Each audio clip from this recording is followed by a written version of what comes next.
While our speaker is considered to be the most outstanding single legislator in the Northwest, Matt Shea is not only an outstanding lawmaker, but he is also a true force in forming a patriotic movement to save our country, one which extends far beyond his district. This man is as fearless as he is effective. Therefore, the fake news media in Washington and nearby North Idaho is at least determined to destroy Matt Shea as he works to help President Trump. Other observers point to this man's ability to reach and enlist the efforts of young people who are the future, the millennials and Gen Xers, my generation, who man his campaign and love his powerful leadership. Matt Shea is all about solutions, tools, and methods which work, and a man who's no time for hand-wringing. We are so pleased that he's agreed to come and show us what he can work for in this area as well. Matt Shea earned his bachelor's in history and political science at Gonzaga University and also from Gonzaga School of Law. He served 2 combat tours and was awarded the Bronze Star Meritorious Service Medal and Combat Infantry Badge from his service.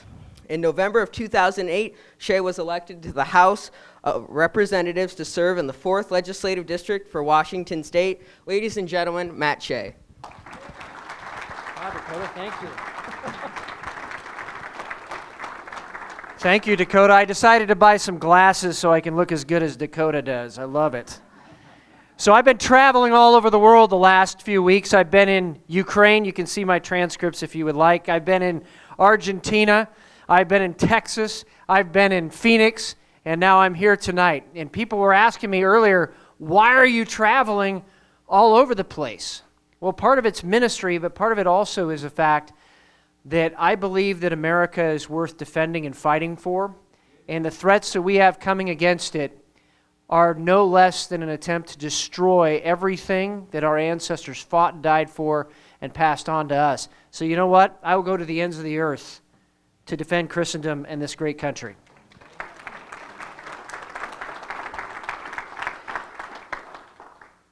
So while I was over in Ukraine, I was actually in Ethiopia last November as well, and in Argentina. The leaders there are asking me, what's going on in America? You guys are going towards socialism, and we just came out of it, and we don't ever want to go back. And it's a great question for us, right? It's a great question, why is this happening right now, and how bad really is it? Some people say, oh, there's not that many Marxists in America. Well, in Washington State, I'm going to show you tonight what is happening on the front lines in the battle for freedom and liberty. Just remember that a train car load of people changed the world when they went with Vladimir Lenin and started a revolution in 1917. A train car load of people changed the history of the world. My family members, some of them were imprisoned in camps because they were Christians under that regime. Millions were murdered because of a train car load of people. I want you to understand that, and then understand the flip side of it. A train car load of people is this room right here, and we can change the world too. Amen? So let's talk about Christians. Christianity and Christians is the largest voting bloc here in America. It's the largest voting bloc in America that is not registered to vote. It's the largest voting bloc in America that is registered to vote, but that doesn't vote. And so if we want to know what's going wrong with America, we can look in the mirror because we aren't showing up at the polls. And I got to tell you something. Some of these Trump rallies down in like Dallas, Texas, they're having people that have not been engaged in politics and have not voted in 16 years. 10% of the rally plus down in Texas. We have got to get our friends and our neighbors out to vote. Number 2, we have got to start having the hard conversations in Thanksgiving. Okay? All this stuff about it's a conspiracy theory, I don't want to hear that. No, you don't want to hear it because you don't want to know, because if you know, you've got to do something about it. And we need to call our friends and family on that. I've had to do it in my family. We all need to do that. But I want to share a story about what happens when Christians get involved in politics. I mentioned that I was in Ethiopia last November. And 3 days before we got there with the ministry team, there was a gun battle between two warring Christian tribes. Now, that doesn't make any sense to me, but it happens in other places of the world. Most of you probably know that. These two warring Christian tribes were fighting it out. Ethiopian army comes into this town called Nekemte, which is in the kind of north-central part of Ethiopia, and they had a gun battle, and they secured a truce for the 3 days that our ministry was going to be there. In fact, our advance team, as they were getting ready to roll through, there was actually machine gun brass still on the roadway.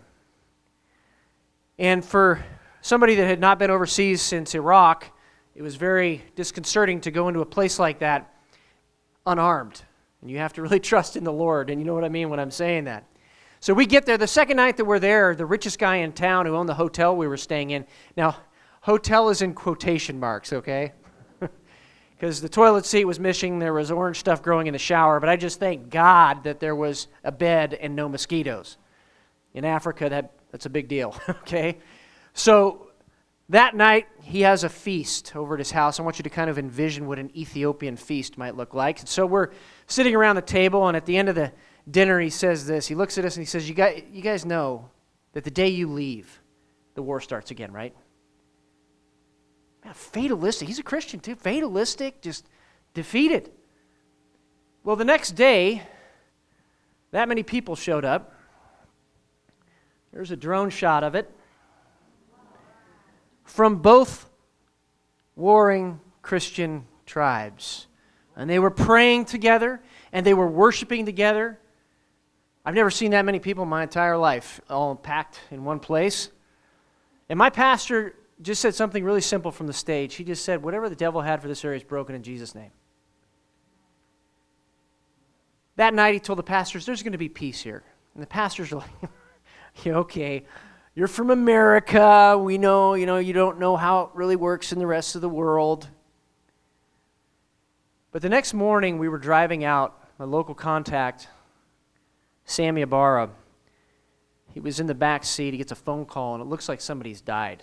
And we're all worried. He hangs up the phone. We're, Sammy, what's going on? What's going on? And he says, they just declared peace for the first time in 10 years, and that peace is held to this day. Now, if God can do that in Ethiopia, God can darn well do that here in the United States of America.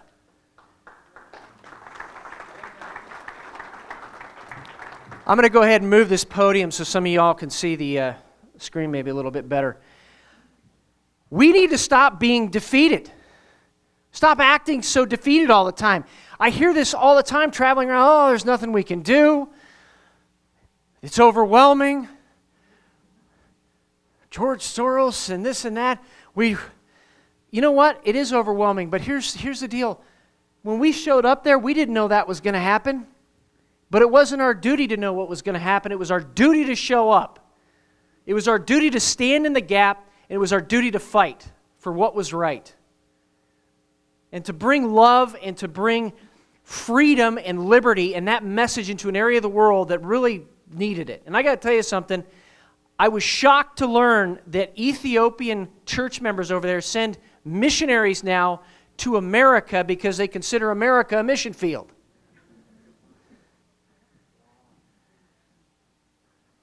Train carload of people, we can change the world, right?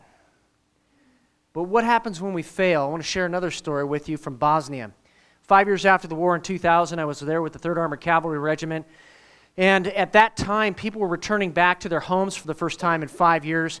And they were finding mass graves quite literally in their front yards. So imagine your front lawn being a mass grave. And then you get the idea of the way it was in Bosnia. And so I'm walking up to one of these mass graves. And there's skeletons laying all over the place. Some of them are still bound with wire. Some of the skulls still had blindfolds. And there's a lady, she's sitting on top of 3 bodies like a chair, and she's brushing in the dirt. And she goes, oh, there it is, and she pulls a bullet out of the ground. And I said, ma'am, can you tell me what you're doing? And she said, yeah, sure. The Serbs would make these people kneel at the side of the grave. They'd shoot them in the back of the head. And then they would fall on their own bullets. So I'm matching the bullet to the body. And then I'm matching that bullet to the gun, because the Serbs kept such meticulous records. In this case, it was the Drina River Wolves.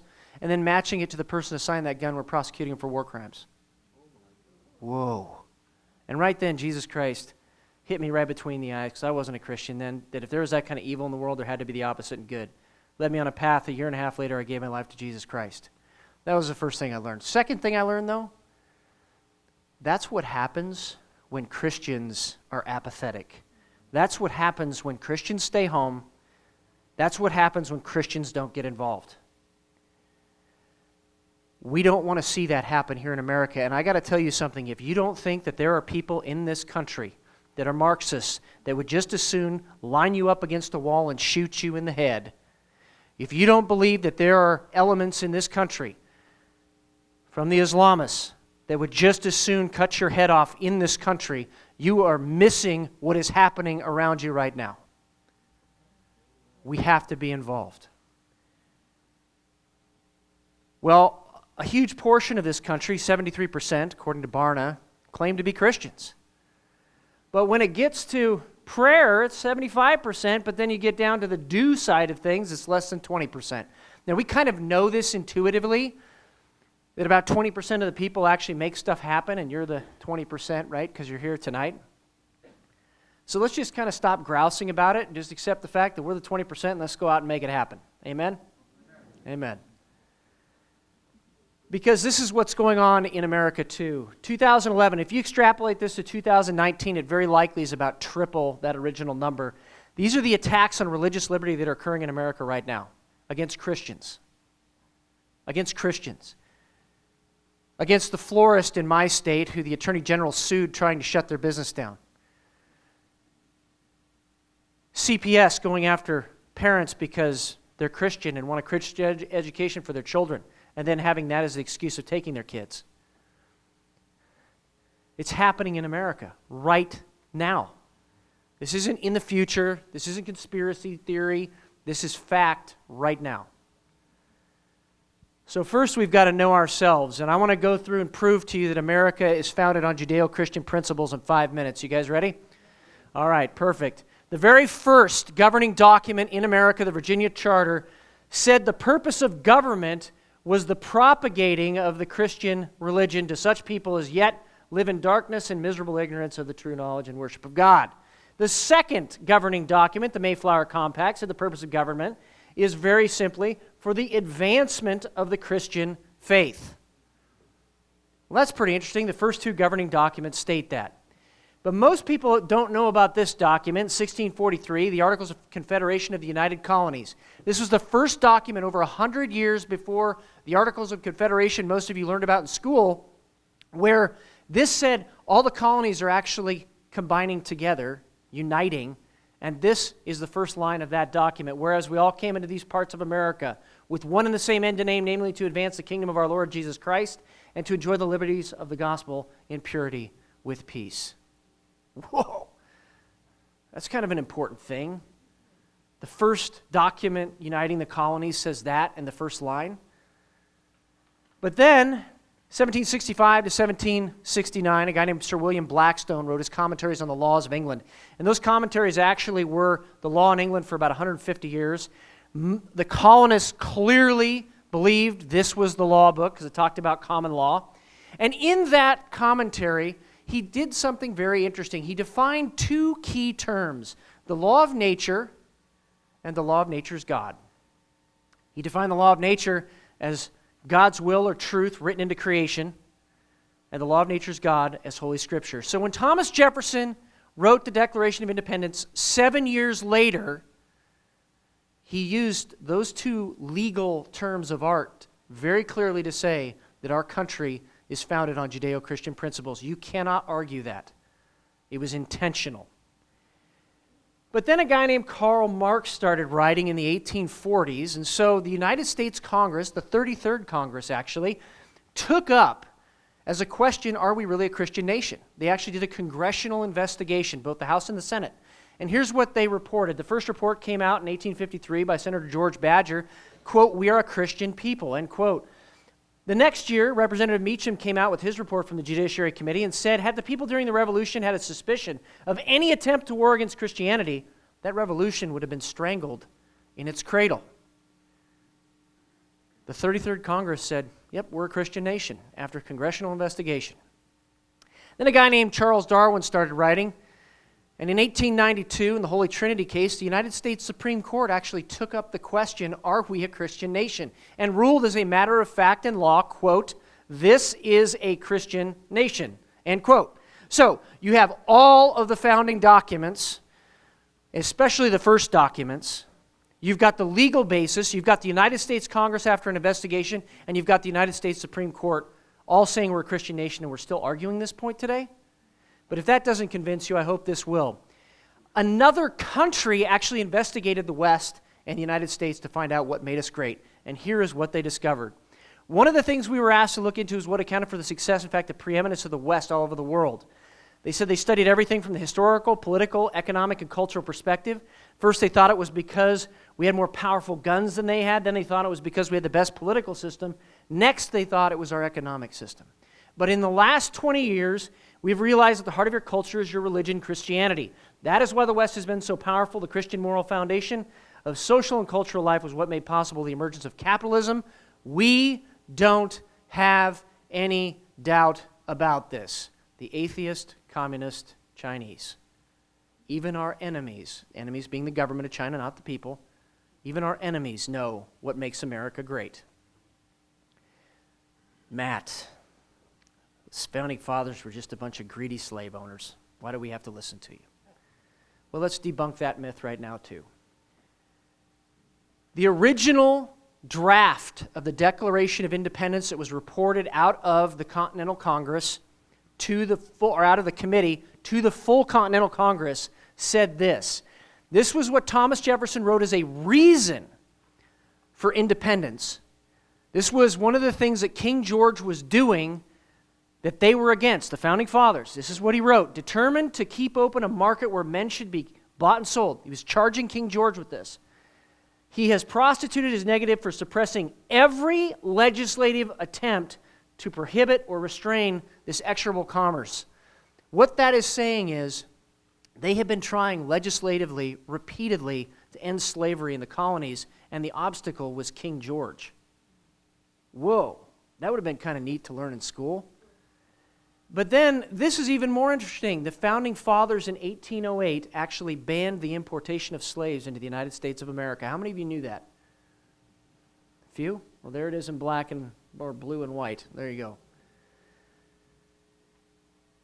We should be proud of our heritage here in America. We aren't perfect, but there is something that we believe in, and that is freedom and liberty for everybody. And the fact of the matter is that the Founding Fathers did everything they possibly could to try to do that, and this is not being taught in our schools. In fact, they're trying to teach the opposite, that our country is not great. Well, my sister-in-law, who was imprisoned in the former Soviet Union, had to be broken out of a prison camp twice, once over a 14-foot chain link fence with barbed wire on top of it while she was pregnant. She begs to differ with that view. Those folks love America, and they came here because America allowed them freedom. Let's talk about the other side. Now, I'm going to go through a lot of stuff here. This is going to be a little long, but I want you to see it with your own eyes. I want you to hear it with your ears, okay? The counter states. A lot of times we use the term deep state. I use the term counter state because it comes from a memorandum by Rich Higgins to President Donald Trump. Counter state, there are two of them, the Islamists and the Marxists. The counter states want to replace our constitutional republic with something far, far different. And we're going to get into what that is here in a second. So Rich Higgins arguably was and is the expert in the world on irregular warfare. He was on the National Security Council as Director of Policy and Planning. Rich Higgins wrote a 5-page memorandum to President Donald Trump. President Trump gets a memorandum. He says, this is exactly right. I believe this. Where's Rich Higgins? Nope, sorry, sir, we fired him. What? Why? Well, because of the memo he sent to you. And now you know one of the reasons, not the only reason, but one of the reasons that H.R. McMaster's was fired by President Donald Trump. Here is what this memorandum said that got Rich Higgins fired. The attacks on President Trump are about destroying the vision of America that led to his election. What vision is that? It's a vision of freedom and liberty. He then goes on to say this is not about Donald Trump. It's about disenfranchising and demoralizing all of us that voted for him. Does that not make sense? And Trump knows this too, by the way. He then mentioned that they're using something called the Maoist insurgency model to do this. They're using synchronized violent and nonviolent actions. Is that happening in America today? Synchronized violent and nonviolent? Yeah.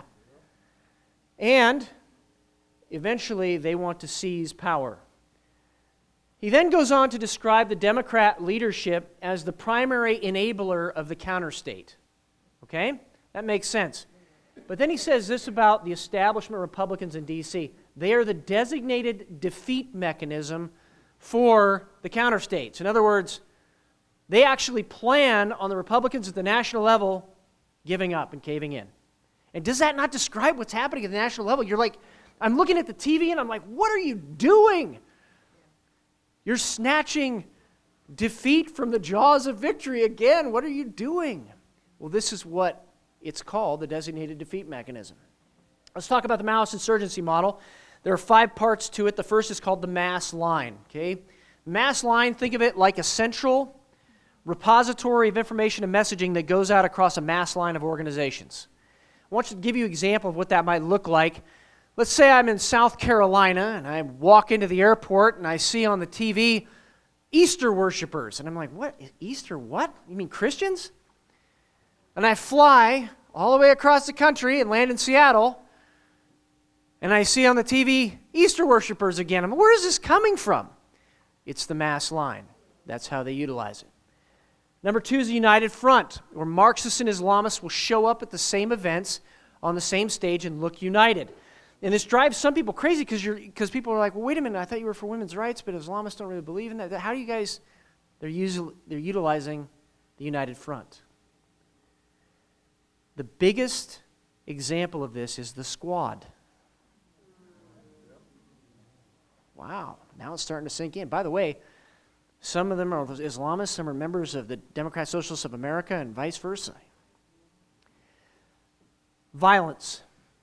We know from the Holy Land Foundation trial, which was the largest terror financing trial ever successfully prosecuted in U.S. history, that the Muslim Brotherhood has set up a special section in the United States of America, or a militant wing in America. Most of you have heard of Antifa, right? How many of you have heard of the Socialist Rifle Association? Or Redneck Revolt? Or the John Brown Gun Club? We're going to get to who they are here in a second, but quite literally there are violent Marxist arms in America that are not just organized, they're working right now. In fact, the recruiting for Antifa is going up exponentially. They're actually recruiting in anticipation of next year. Right now. Political warfare is the other part of the Maoist insurgency model. We kind of know this intuitively, that there's propaganda and infiltration and subversion. And I don't want to belabor that, but the fact of the matter is that there are deliberate smear tactics that are happening in America, and I want to tell you, I'm going to go through what they are and how they work. Number 5, international action. The Organization of Islamic Cooperation represents the balance of countries, or the majority of countries in the United Nations, okay? Huge majority of countries in the United Nations. A lot more countries are represented by the Socialist International. And now you know why all these terrible resolutions are passed by the United Nations.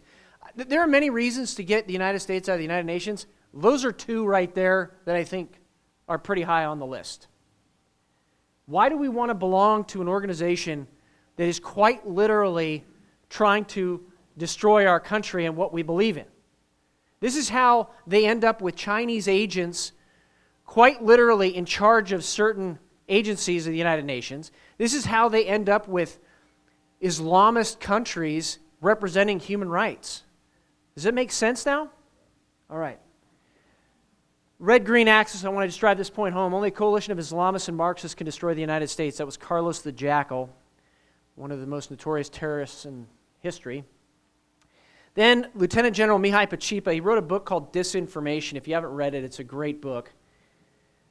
He's the highest-ranking KGB general to defect the United States, and here's what he said. He said that literally they had dispatched 4,000 KGB agents by the 1970s into the Middle East to create a buffer against the United States of America. That's why we now know, as a matter of fact, that Yasser Arafat was a KGB agent, that Mahmoud Abbas was a KGB agent, that Ayman al-Zawahiri, Al-Qaeda, was KGB trained and very likely an asset for the KGB too. This is extremely important to understand that ultimately the Marxists try to control the Islamists. So let's talk about the Marxists. They're communists? Yes, they are. How many of you are veterans here? Raise your hand. Let's give them a round of applause. Thank you for your service. For those of you that are veterans, you will recognize that cross hatch on the flag. That is a battle flag. They believe they are at war. Don't they look like they're at war? I mean, don't they? And yes, they are communists. That's the 1932 German anti-fascist symbol. And by the way, this organization still exists to this day. And then that is the anti-fascist action symbol here in America. Very similar. This is from Indivisible. This is where communist organizations are across the United States. You'll see you have a lot over in your area. You'll also notice that West Texas and the high desert of Nevada, that communists don't like that. There's some kind of lesson there or something, I don't know. But this is where the political arm of the Marxists are in America, these chapters. And you can actually go onto this website and look, and you need to do this. Look and see what organizations are here locally that are affiliated with them. Okay? What's the significance of the red dots? I think those were chapters that were just forming or newly formed. Let's talk about the Socialist Rifle Association. Here is where they are. You'll notice that you have some in Ohio, some chapters, and most of you didn't even know they existed. I will tell you that recently, one of the death threats I received was from somebody trying to start a Socialist Rifle Association chapter up in Okanogan County, Washington. And they were in contact, this person was in contact with members of Antifa in downtown Seattle. So this idea that they're totally separate organizations really isn't accurate. They talk to each other. Let's talk about Antifa nationally. So a professor took 60,000 Antifa accounts on social media, whittled them down to about 962 main accounts, and then discovered something very interesting. That several mainstream reporters were directly linked to those Antifa accounts, including this guy right here, Jason Wilson of The Guardian. Now, if you DuckDuckGo me, do not Google, by the way, DuckDuckGo me, okay? If you DuckDuckGo me on the internet, you're going to see a whole bunch of slander articles out there by Jason Wilson. Well, why is he doing that? Because I'm exposing him for who he is. Jason Wilson of The Guardian was directly linked to Antifa in these accounts. Then so was Christopher Mathias of the Huffington Post and Matthew Hayden of the Southern Poverty Law Center. Also, this guy named Jefferson Robbins. So I was up in Wenatchee, and this reporter came up to me, and he shoved a microphone in my face. Do you believe in political violence? I was like, of course not. For those of us who have seen it firsthand overseas, nobody wants to see that in this country, but I got a question for you. Do you disavow political violence from groups like Antifa? 4 times on camera, he refused to answer the question.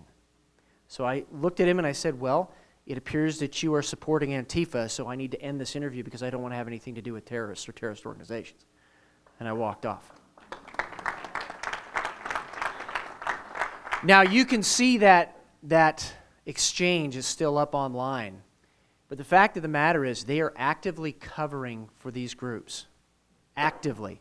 In fact, Jason Wilson's paper, The Guardian, came out with a piece apologizing for the violence of Antifa because, they were so oppressed they just had to do something, kind of idea. Think about that for a second. Could you imagine if that was any sort of a conservative organization in America? Could you imagine if that was Act for America, right? It'd be front page all over the world.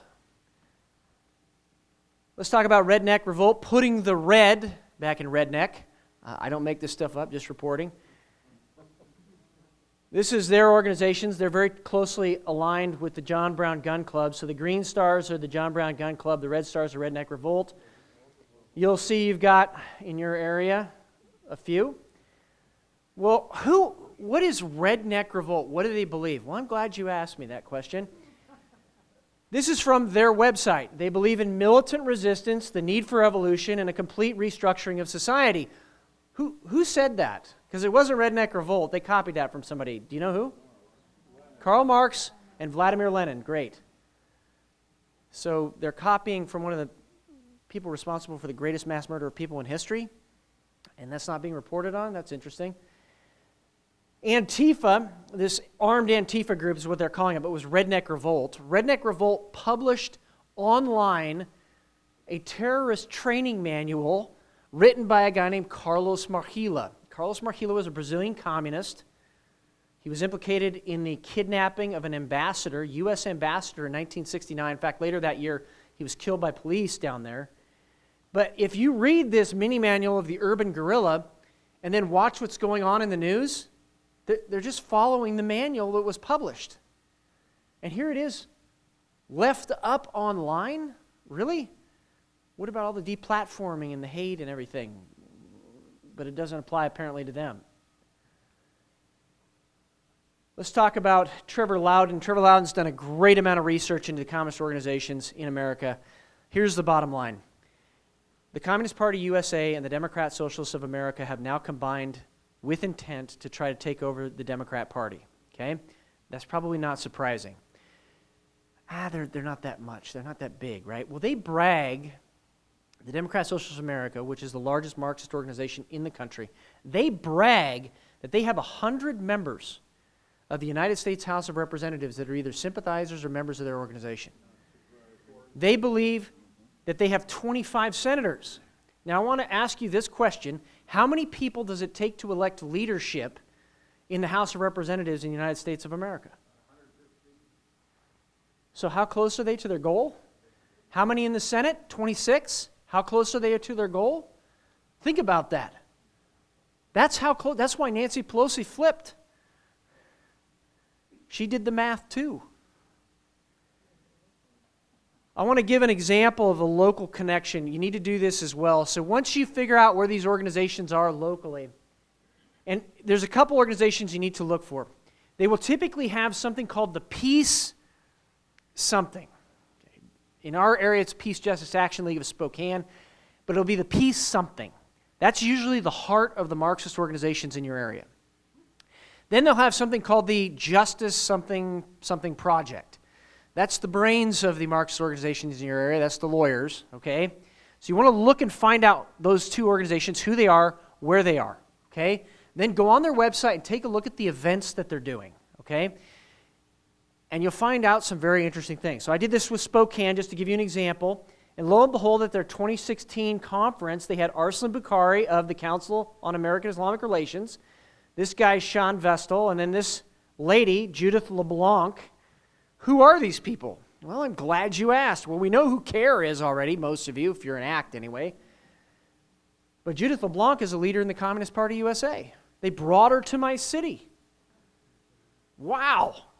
That's kind of important. And then there's this guy who's one of the main reporters at our local newspaper, which aptly now should be called the Socialist Review instead of the Spokesman Review. And here's what he said. It is incorrect I've ever given any money to PJALs. Doesn't matter, you don't care about the truth. He sends this to me.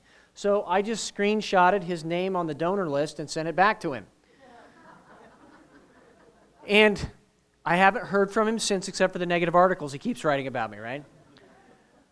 But think about this. This is a major reporter for a major paper in our area. I want to give you a couple other examples. That's Vladimir Lenin's statue with red on his hands. That is in downtown Seattle. Whoa! I want to share a story. So I was in Kharkiv, Ukraine. It's where my wife is from. Talk about Ukrainian collusion anyway, I don't know. So my wife wanted to tell me the story about it. Kharkiv, Ukraine is in the east of Ukraine, and it was near where all the troubles are happening. In fact, our ministry was there 2.5 weeks ago while we were there. That war is still hot. There's still a shooting war that's happening over there. And pastors, priests from all denominations got together in the town square in Kharkiv, Ukraine, because it's the second largest city in Ukraine, largest city in the east, and they started praying in the town square for the peace of Kharkiv every morning. Could you imagine us doing that in America today? Not getting all upset that somebody's Pentecostal or Baptist or whatever, just going out there and praying together for the peace of the United States of America. Could you imagine us doing that? Well, they were doing that in this town square, and eventually they got sick of praying underneath this gigantic 40-foot statue of Vladimir Lenin. So they said, that's got to come down. So they took the statue down, and in its place, they put up a cross. Wow. And in America, we're fighting to keep our crosses up and putting up statues of Vladimir Lenin, right? And they're like, what are you doing? Doesn't make any sense. I want to share some of the things that are happening online as well. This was posted, by the way, I pulled this off only like a month and a half ago, so this was online for over a year, never being pulled down by the supposed watchdogs at Twitter and Facebook, right? She might be brown, but she supports Trump and white nationalists. If you know a Nazi, grab a brick and resist. There's a Hispanic lady with a black eye. That's pretty darn offensive, don't you think? And then this one, stop free speech. I mean, think about the idea behind that. This guy created a profile called Stop Free Speech, okay? Then he says this, no, my fists don't know gender. It's not domestic violence if she voted Trump. Whoa. And this was up online for over a year? Socialist Rifle Association of Spokane, go to these organizations' local Facebook pages and start screen capturing stuff, okay? In this case, they posted the Soviet national anthem of 1984. That's pretty darn offensive to a lot of folks that survived communism, isn't it? Puget Sound John Brown Gun Club, active resistance. You'll see it again. And then they posted this article trying to intimidate me. Matt, we know who you are. And I was like, well, I've been watching you first. My eyes have been on you first. And this is why. There is the communist banner on the state capitol steps in Olympia. Now, I pulled my cell phone out, I started taking pictures, and you could see him kind of trying to shut the flag back up and fold it back up, but I got him. I was quicker than he was. But there it is on the Capitol steps during the March for Life rally.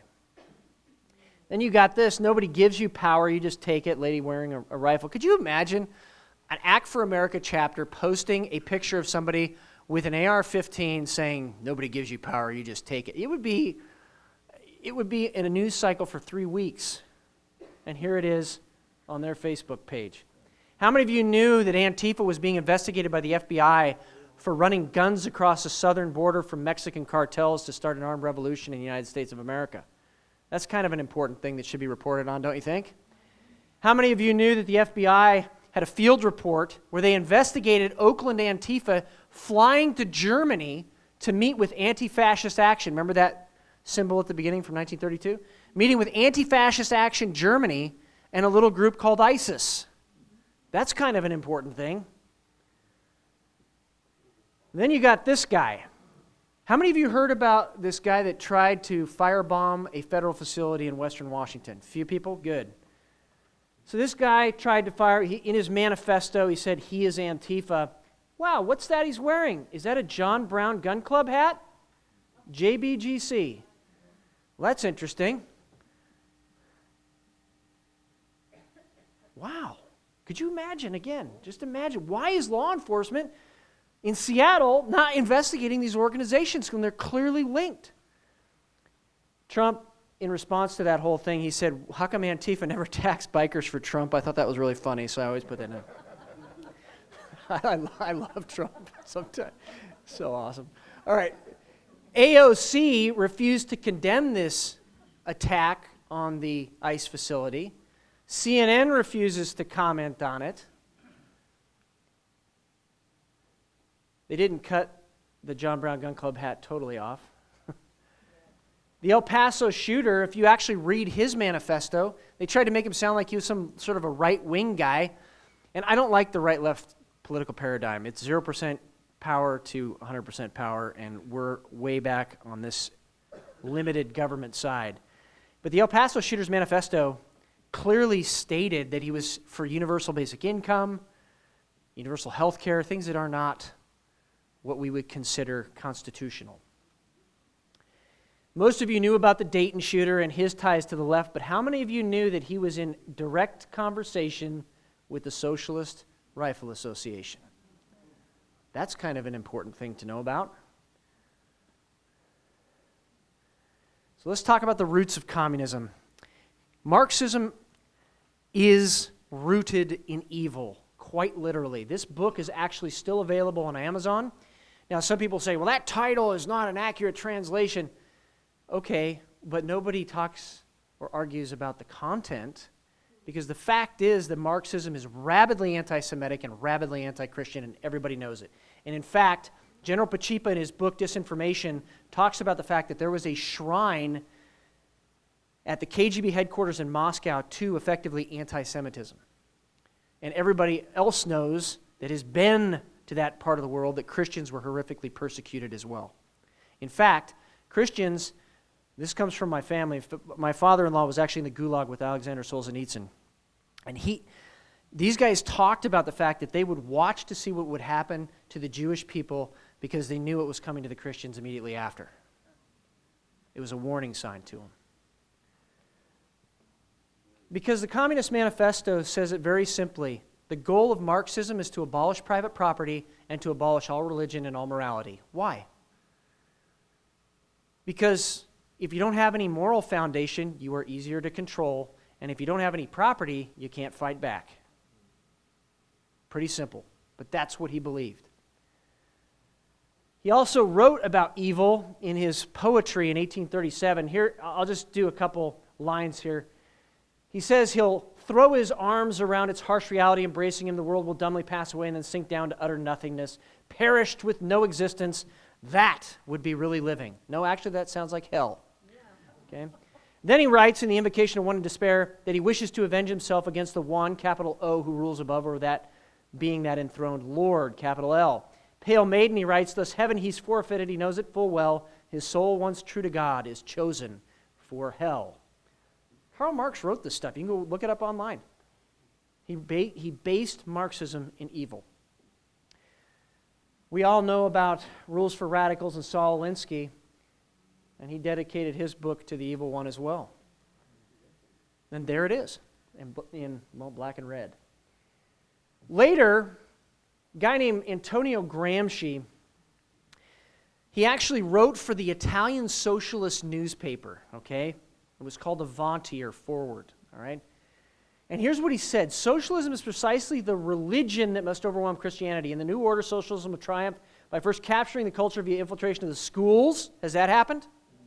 The universities, has that happened? Okay, the churches, has that happened? And the media, definitely that's happened. He wrote that in 1915. They're just following their plan. But it brings me to a couple other things. Bella Dodd.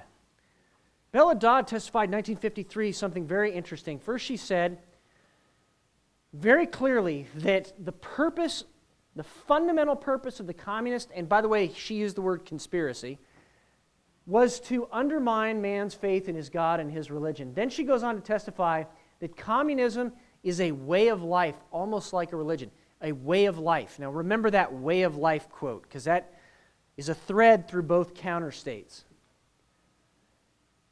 Also, you had this guy right here, Benito Mussolini. Now, Benito Mussolini happened to be the chief editor. Now, I'm going to just debunk this ridiculous myth.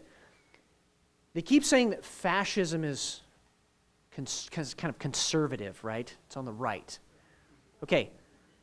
Benito Mussolini was the chief editor of the Italian socialist newspaper Avanti. He actually wrote at the same time that Antonio Gramsci did.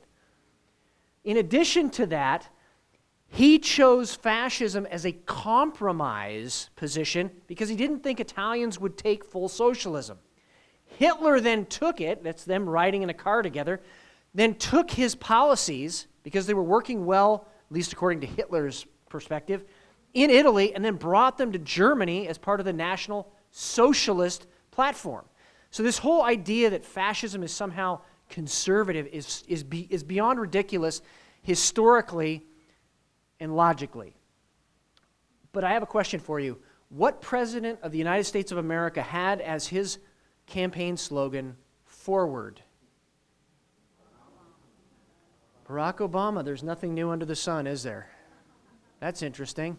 The same name as the Italian socialist newspaper. All right, hopefully this video plays well. There's this big smear out there about white nationalism. If you vote for Trump, you're white nationalist. I'm going to give you a ridiculous thing that happened to us. There's this community called Marble Country, Washington, and every year they have a God and Country celebration, right? Well, the newspapers came out and they were smearing me and they were smearing Marble because they tried to say that it was a white nationalist compound. Unfortunately, the two black pastors that lived there were very upset about being called white nationalists, rightfully so, okay? And this is important too. This whole white nationalist movement, Richard Spencer, is not conservative or constitutionalist. It is actually socialist, and I want you to hear this.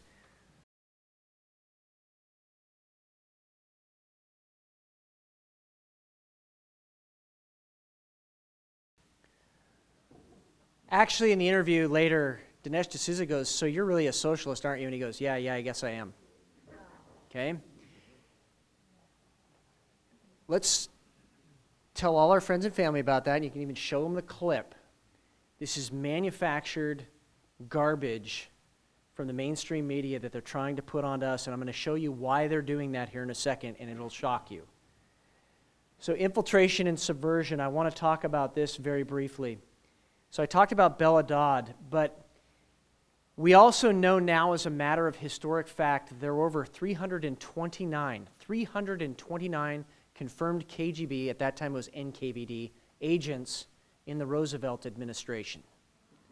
So when McCarthy asked the question, who is not a Soviet agent or sympathizer, he actually was asking a right question. And the reason was because he had access to something called the Venona transcripts, all these are actually listed in that book Target Patent we were talking about earlier. The Venona transcripts actually the broken Soviet cables that were then translated into English. And those were later confirmed by the Matroikin archives, which is the largest archives taken out of the former Soviet Union, and also by Pavel Sudoplatev, who was quite literally the chief assassin for Joseph Stalin. I mean, this guy did some scary stuff. But they have all confirmed this stuff. I want you to think about the 1930s and 40s.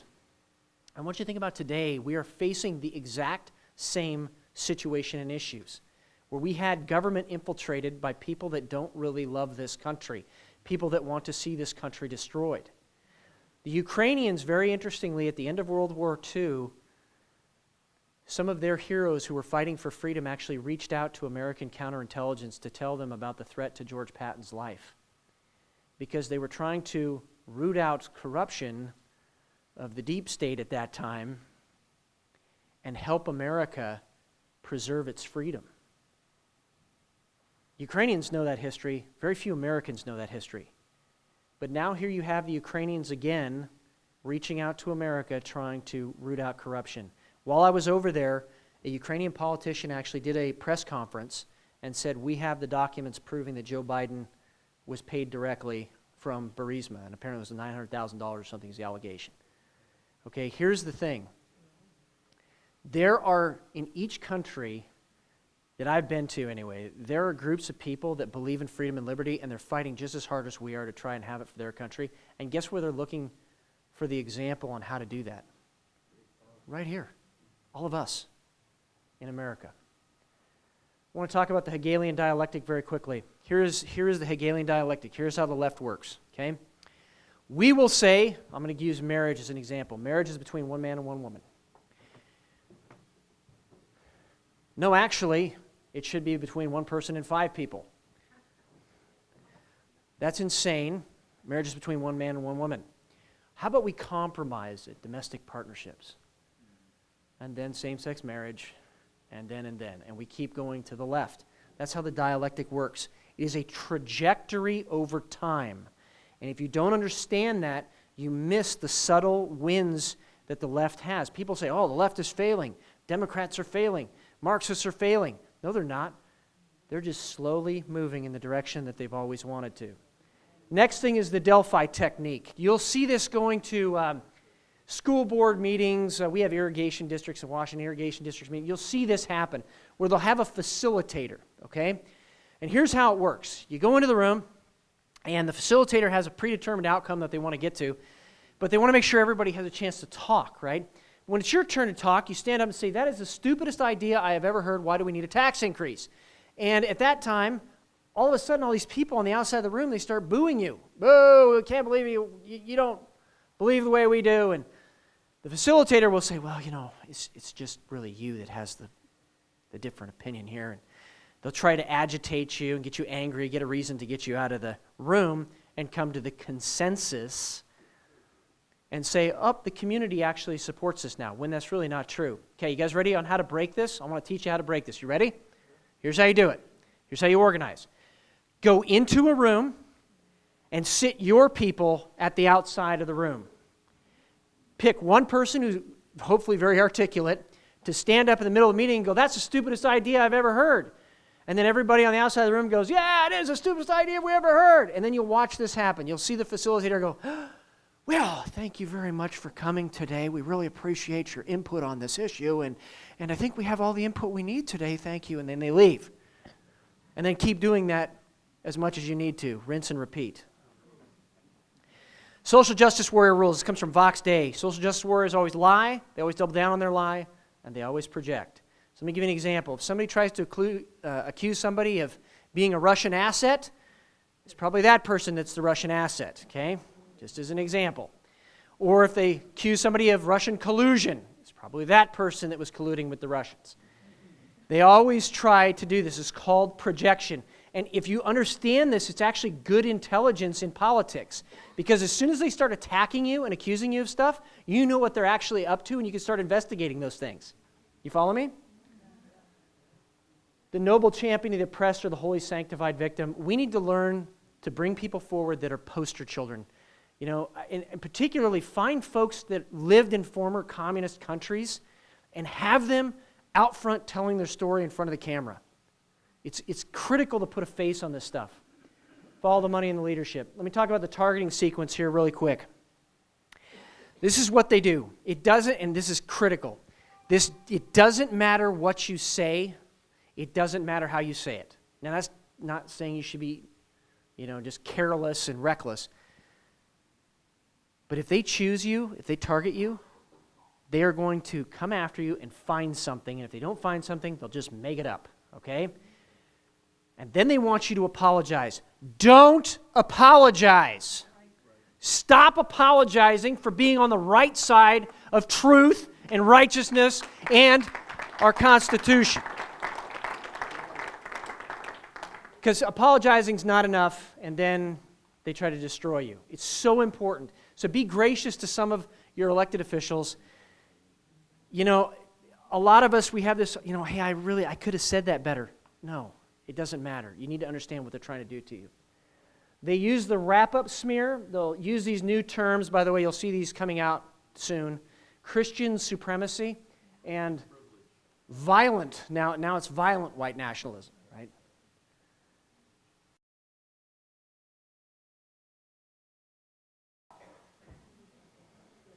I don't make this stuff up. She admitted it. And this is exactly what they're doing to our president, and it's exactly what they're doing to elected officials all over this country. And then they come out with fake reports to bolster this stuff. Here's one example. Right-wing extremists are more dangerous than Islamic terrorists. And it was paid for by the New America Foundation. Does anybody know who the New America Foundation is funded by? George Soros. Yeah, that was really a hard question there. This is really interesting. This has been cited by Marxist sympathizers, but it's been debunked. Since 9/11, there were 469 terror charges. 437 of them were Muslims, right?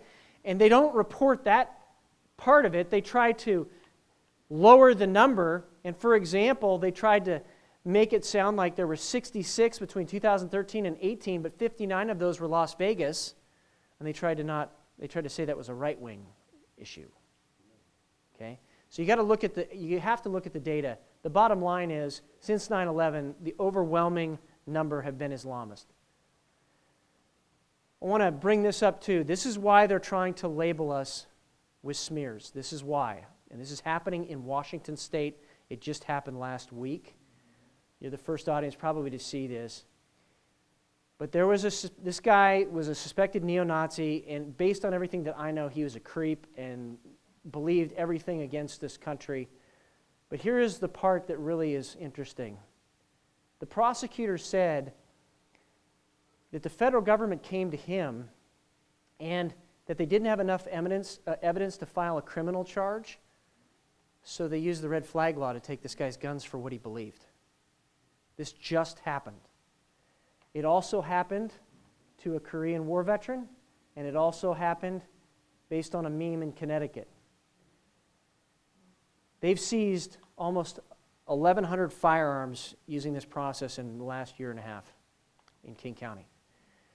They're trying to paint us in a way as haters and anti-government and all this stuff so that they can use red flag laws because they don't have enough to criminally convict or even bring it before a jury or a grand jury.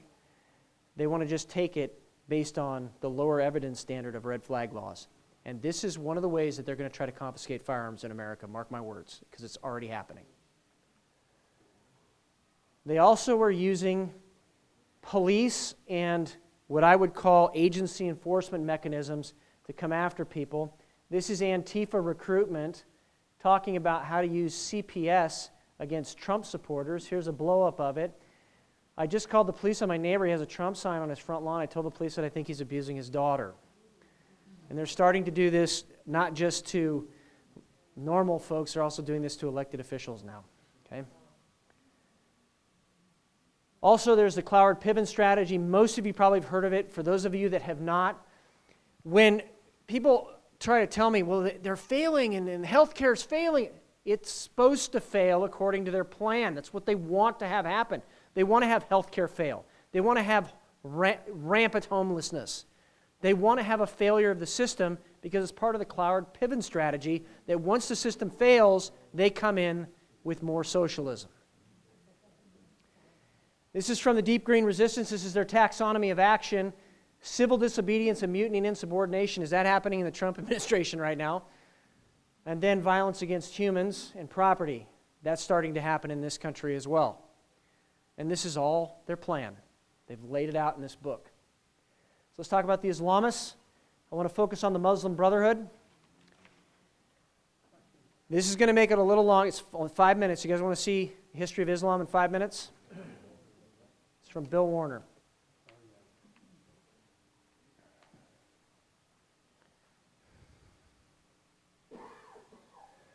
Whenever you're dealing with an apologist for Islam or even a Muslim and you bring up jihad, almost immediately they kick back to you. Well, what about those terrible crusades? Why, they're the moral justification for jihad. I mean, we're just as bad as they are, so let's not talk about jihad, okay? Let's talk about the crusades. Well, what I would like to talk about here are facts. And it turns out I sat down and put together some work and I created a database of some 548 battles that Islam fought, jihad battles against classical civilization.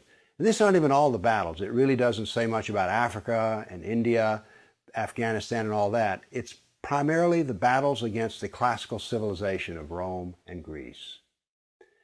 So, 548 battles is a lot, and it's too much to even comprehend.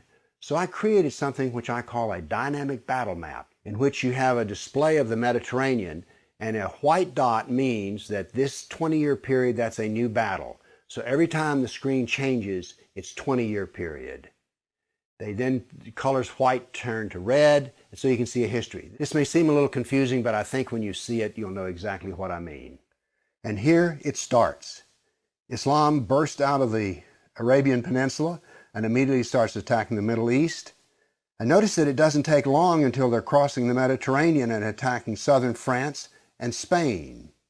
Notice something here. Most people think of Islam, they think of Arabs, they think of desert, and yet here we see that Islam is projecting power throughout the Mediterranean. Notice how the little islands of the Mediterranean are getting hammered. The navy of Islam would attack coastal towns, kill, rob, rape, and then take slaves. So this whole battle map, as it unfolds, you're seeing slaves being taken. Over 1 million slaves were taken out of Europe into the Islamic world. That's something you don't think about much, but it's absolutely true. There were over 200 battles fought in Spain alone. And we also see, however, on the East Coast in Turkey, that Islam is trying to break into Europe. Now, what's going to happen is in Spain, this ongoing fight that lasted for 400 years, the Christians are going to push back the Muslims. But now then what has happened over in the East is that Constantinople has fallen, and now then Eastern Europe is getting hammered. The Jihad now comes to Eastern Europe. It's pushed out now of Spain. Northern Africa is now completely Islamic. The Middle East is completely Islamic. This is all jihad, relentless jihad. And why is it so relentless? Well, Muhammad was relentless in his jihad. And these people are good students of Islam, and so it's against the kafir, on and on.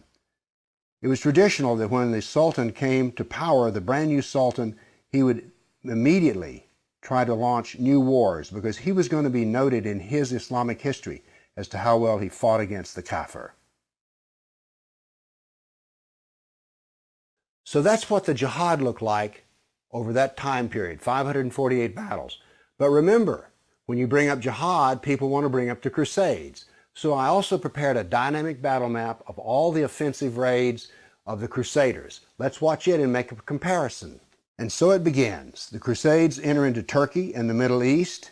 Battles go on, but aren't there far fewer than you thought there might be?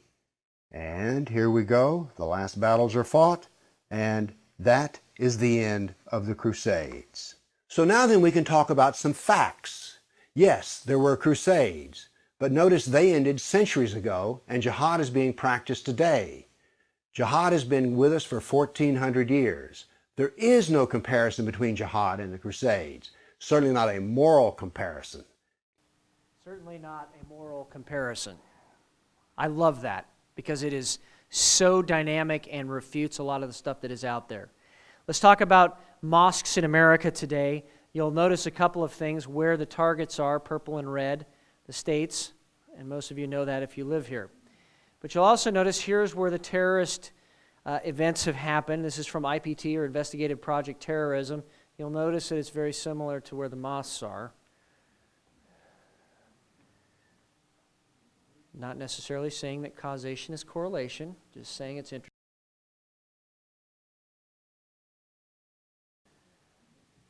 Jihad is his spirit. Here is the Muslim Brotherhood's creed and the MSA Pledge of Allegiance. You'll notice they're very, very similar.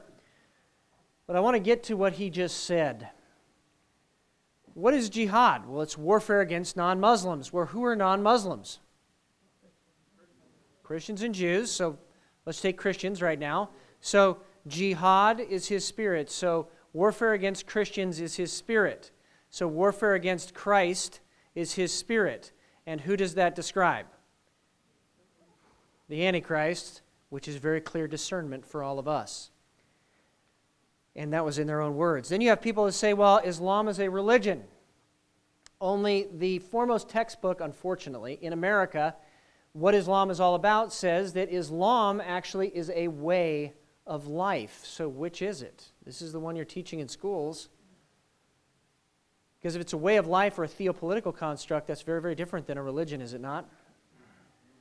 What is a mosque for? Now, most of us that have served overseas in the Iraq War know this intuitively, but it's not just a seat of government or a court or a schoolhouse. It's also a military barracks, a place where weapons are stored, etc. And that's not just me saying it. The Muslim Brotherhood spiritual advisor, Yusuf al-Qaradawi, actually said the same thing. What is their plan for America? Very simple. Civilization jihad to destroy the West. This comes from the Holy Land Foundation trial. That's the Arabic version. This is the English translation behind it. Also during the Holy Land Foundation trial, and this was discovered in the secret sub-basement of one of the people who was arrested, was the archives of the Muslim Brotherhood, and they found this, the World Underground Movement Plan. Very interesting. It says discrete and secret establishment of elite leadership, and that has already been implemented in this country, the United States. This was in 2004. Phase 2 of the plan. Infiltrating various sectors of the government. Al-Amudi. Establishing a shadow or secret government within the government. Wow. Already? Utilizing mass media and a political pressure approach. Can you say the squad?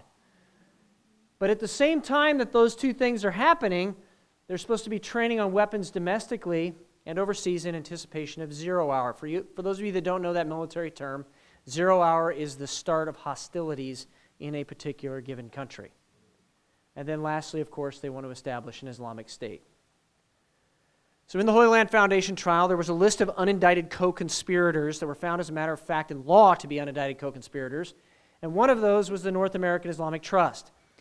You need to go home and you need to check the property tax records of any of the mosques that you have in your area and see if the North American Islamic Trust owns them like they do in Spokane Valley, Washington. So as a matter of fact, in law, the Muslim Brotherhood owns the mosque in Spokane Valley, Washington, or at least the North American Islamic Trust, which is a very closely tied, unindicted co-conspirator. Then you have the Council of American Islamic Relations, which you all know is Hamas in America. In fact, there's a book by that name. So it's surprising that this kind of stuff happens. That was Al-Qaeda, okay? And then Associates of Care. Then there's this. This is even more disturbing.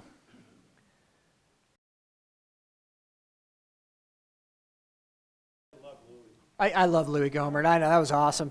That guy should have been special anything after that, okay? He should not have been. And you notice what he said? Outreach efforts, right? Okay. Let's talk about the globalists. All you need to know is that's George Soros at the very top. But I don't want you to focus on George Soros. Because here's the question. How did George Soros become George Soros? Who helped him? There's more than just George Soros out there. That's the important point. I want to talk about the UN again very quickly. Antonio Guterres, who's the current head of the United Nations, happens to have been a past president of, you guessed it, the Socialist Internationale. His deputy is Amina Muhammad. That's very interesting. And she's with the Bill and Melinda Gates Foundation. Here's Erdogan coming out and using the OIC to effectively counter Trump's recognition of Jerusalem as Israel's capital, just to give you an example of how he's using this. He also called for an Islamic army and some other things previously. I want to talk about him very quickly. This is what's going on in the Middle East. You are going to see in the next 5 years, okay, Recep Erdogan stand on a stage with a bunch of guys with funny hats stand behind him and declare him the next caliph. Right now, Saudi Arabia is like, no, we're the big guy on the block. And now you understand what the tension is between Turkey and Saudi Arabia and what the whole Khashoggi affair was really about, okay? Because Khashoggi was a Muslim brother. Where did the Muslim Brotherhood go when they left Egypt? They went to Turkey. Jordan is now aligning with Turkey, unfortunately, based on a couple articles that I've seen. Why? Why? It doesn't make sense. We need to know history. The Jordanians are the Hashemite kingdom. They were the original caretakers of Mecca and Medina and the Kaaba. And Saudi Arabia kicked them out of it. And so it seems like Turkey is now offering them that position back if they align with Turkey. Here's a couple other things, historical context. 1924, Kemal Ataturk, the father of the Turks, abolished the caliphate, the last caliphate. 1928, Hassan al-Banna started the Muslim Brotherhood to reestablish the caliphate. Later, Recep Erdogan and a guy named Fethullah Gulen were part of a secret society in Turkey to overthrow the secular government and replace it with an Islamic one. Fethullah Gulen was so active in it that he got exiled from Turkey to the United States of America in the Poconos. You can look at his compound there. And a few years ago, there was a coup in Turkey. Remember that? Here's what we think happened. That the last remnants of the secular army knew what Recep Erdogan was and what he was going to do and said, no, that's not going to happen, and they tried to throw him out. Well, Erdogan put that coup down and then blamed it on his only other rival in the secret society, Fethullah Gulen, and killed two birds with one stone. And now you kind of have a picture of what is happening in the Middle East. Let's talk solutions. A lot of people ask me all the time, what do we do? First of all, we have got to educate people, because once Americans know the truth about what's coming against our country, they will do the right thing, but they got to know the truth. The New American Magazine is the foremost intelligence digest in America, especially on Marxism and socialism. But more than that, it's right usually 10 or 12 or a decade plus, like 15, 20 years ahead of time. In fact, I have used the New American on the dais in Olympia to question so-called expert witnesses because the articles are so well written, and then watch them blush because I'm not supposed to know that information and they don't know how to answer it. It's that good. The New American has never had to retract an article in its entire existence, which is saying something. I also went out and I looked for other organizations in regards to Islamism. I'm going to tell you that the best organization I have found is Understanding the Threat with John Guandolo, and many of you probably know who he is. It is the premier intelligence site in regards to Islamists. There's also another site called Unconstrained Analytics run by Rich Higgins. Remember Rich Higgins? Take a look at that. He's got a lot of articles and resources there too. But I want to focus on one thing. I was traveling around and I was trying to find what organization remained unspoiled and effective and uncompromising over the last 60 years. You know, Boy Scouts were infiltrated and compromised. I mean, you can think of all these different organizations that been infiltrated and compromised. And I wanted to find, was there an organization that wasn't? And I found one. I only found one, though. And it was the John Birch Society. And I want to share a couple stories here in a minute, but it was the John Birch Society. And when I started doing the research into them, they were right. I went back through old articles. They were right. They were calling this what was happening to Donald Trump 20 years ago. And, oh, by the way, they're not just a bunch of folks in Washington, D.C. with an office and 3 people trying to make themselves look large. They actually have chapters throughout the entire United States of America.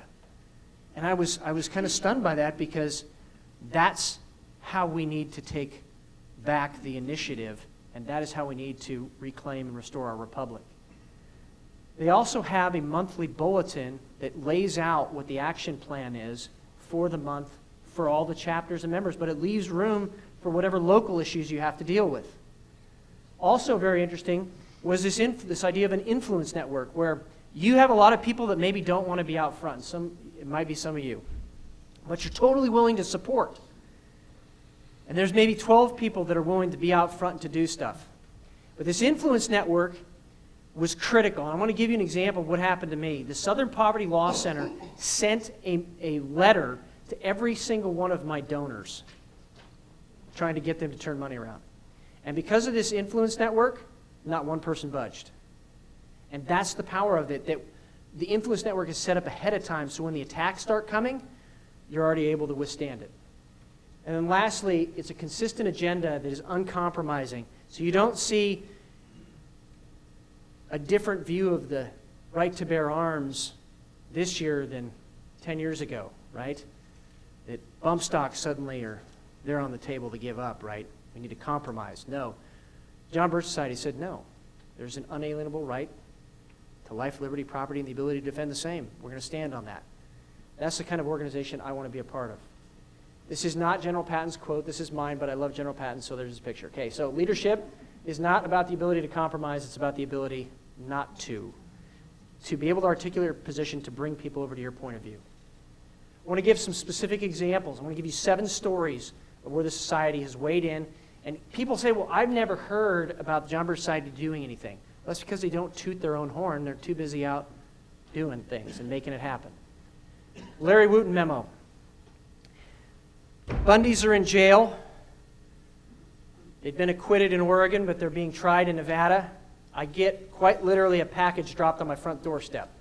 I open it up, and there is a memorandum from one of the special agents documenting the corruption, documenting the falsehoods of the BLM's allegations against the Bundy family. And I went, oh my goodness, I need to get this out there right now. Called some members of society. We did a short video, 250,000 views later, and a couple of other things working behind the scenes. I want to be clear about that. The judge said case dismissed. and those men were set free. Wow. Right person at the right time with the right information. Chinese flag. You'll see in the background, that was a picture of the Chinese flag flying over the Washington State Capitol on Easter weekend. Somebody sent me the picture, and I said, nope, that's not going to happen. Called some members of society, veterans, by the way. They drove all night long. They showed up in the morning. They're standing there at the base of the flagpole, and the state patrol pulls up and says, what y'all doing? And they said, well, you see that flag up there? That thing's coming down right now. The state patrol guy looks up there and says, yep, I agree with you. Let me go get the keys.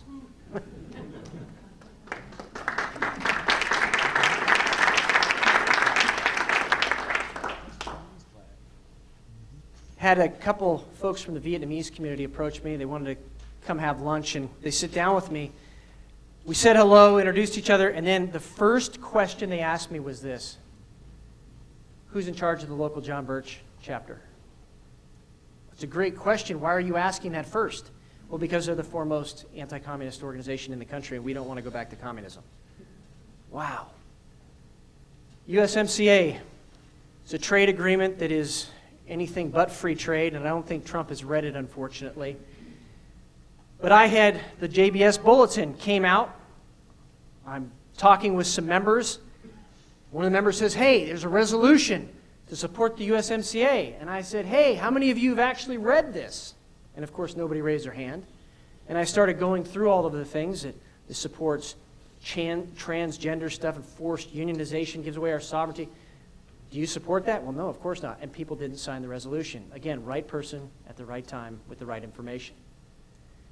I was ambushed by some reporters from the Stranger Vile publication, Washington State, outside of the City Hall. And because I've been reading the New American that month, they shove this microphone in my face and they say, do you really believe in Agenda 21? And I was like, you mean that 300-page, 30-chapter document entitled The UN Agenda for the 21st Century? Yeah, that's a real document. Don't you believe it is real? End of interview, right? Right person, right place, right information. They've attacked, quite literally, my Christianity. I've called the society, and they've done stories on this stuff that's happening all over the country. But the two stickers that got me in trouble were this: I don't care, C-A-I-R. Understandingthethreat.com. And then dominion, or the idea that as Christians, Jesus Christ has dominion over this earth, right? And they called me in the office about this. I talked to the society, education campaign, and suddenly the public opinion starts swinging against what they're trying to do. Lastly, rebutting fake news. I've got people that have come up to me and tried to ambush me on the street. Quite literally, I've plugged a microphone in the bottom of my phone and started to interview the reporters. And this is key. The John Birch Society is becoming the media. We need to become, all of us, we need to become the media. We don't need the mainstream media. We need to become the media. And that is something, if you haven't seen Duke Pesta's interviews, they're fantastic. That is something we all need to do. Lastly, Matt, we're not winning. Why? We're not winning, we're losing. We are winning. I want to give you the proof of why we're winning. Their original agenda was 1976, the 200th anniversary of U.S. independence. And then they pushed it back to 1994. And then they pushed it back to Agenda 21. And now they're pushing it back to Agenda 2030. And I don't care if they call it Agenda 2045 or Agenda 2050. We're winning because they keep pushing it back and renaming it. And that, if you want any proof of anything, that is the proof that we are winning the battle of ideas. But we have to show up to win. We have to show up to win. All right, there's two slides here. Please take pictures of this. This is the reading list that I suggest. And then I've got a resource list for research afterwards. So I'll give you a minute or so to take a picture of that.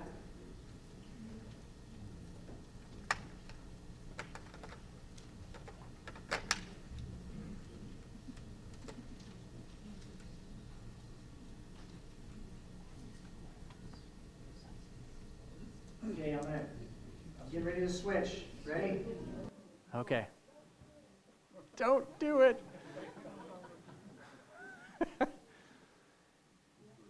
So the next one's going to be a list of research resources. You guys good? Okay.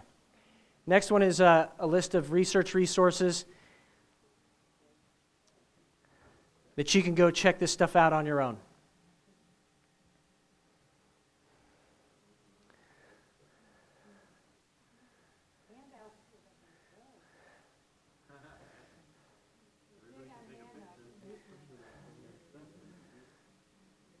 The great thing about electronics is you can then share it.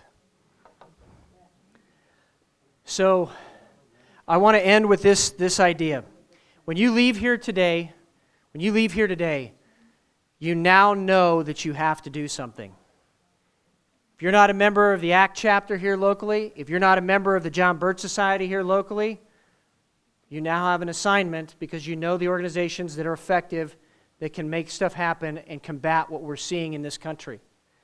And I will leave you with this quote from Patrick Henry: if we wish to remain free, we must fight. Are you ready to fight? Are you ready to fight? So am I. God bless you guys, and thank you for having me here tonight.